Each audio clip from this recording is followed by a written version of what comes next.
And so when I think about the work that you do, the work that you're doing in schools, the work you're doing in your communities, the work we're doing at the district level, sometimes it's important for us collectively to encourage each other, encourage the best out of each other, and to let each other know with the work that we're doing, no matter what challenges that may come with it, it's going to be all right, baby. So everybody stand up. They call me the coach, and I'm going to get y'all to move. Find 3 or 4 people, you know them, feel comfortable with them, maybe give them a hug. If you don't, give them a high five and say, you know what, it's going to be all right, baby. Go on, tell them that real quick. It's going to be all right, baby. It's going to be all right, baby. Let me ask you that question. If you ask a young man typically what they're interested in, what are they going to say? Video games or what else? And when they grow up, what they're going to become? The next LeBron James. Basketball player, and football player, all these different things, right?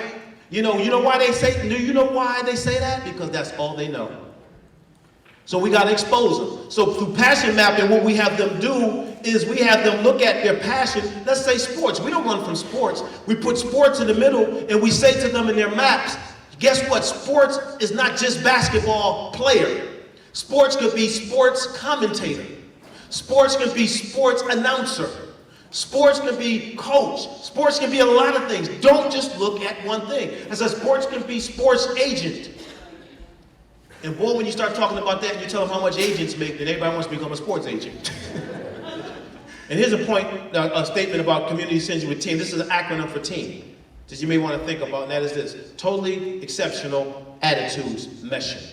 How do we get the attitudes? The key word in there is attitudes. How do we develop the right attitude? And I can't give this all to you in a keynote speech. This is a training. I do a lot of professional development.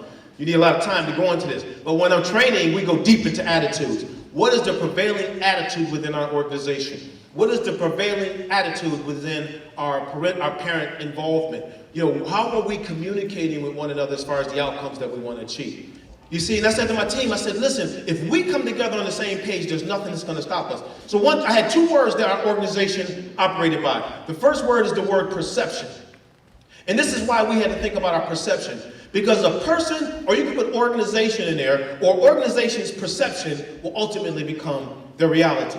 I've been in thousands of schools, and I can walk in and see when there's a determination for this school to have impact. For kids, you can see the relationships being developed. You can see the systems that's being put in place. You can see the positive, not just positive behavioral supports, but it's actually being executed upon. And you can see it because why? You can feel it. It's something in the environment. The kids count and they're important, and we're going to do whatever it takes, but it starts with perception. And I told my staff, if we're going to have a successful program, we have to have the right perception.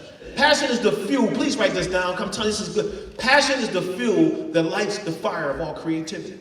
When you're in a school or an organization or a community that has passion, nothing will stop you. Not a thing. The first philosophy was this: kids are not committed to programs, kids are committed to people. One thing I shared with my team was, if we're going to win the hearts of the young people that we're going to work with, they're going to commit to us first. And when they do, that creates a sense of accountability. And the accountability itself drives the young person to want to do well. Why? Because they don't want to disappoint you. And number 2, a student with a dream is a student with a future. And this is important. However, a student with a dream is fueled by a caring adult who believes in their dreams. The last thing here, this little lady right here was at a school that I spoke in Texas, 3,900 students. Out of 3,900 students, I asked, who was the person that influenced you the most? They all said this one teacher, Miss Montoya. She don't even look like a teacher. Look at her. She's younger than students.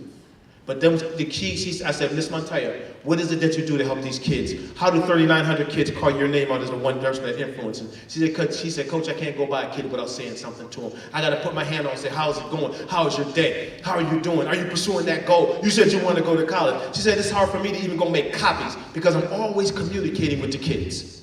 I said, that's why you're making the connection.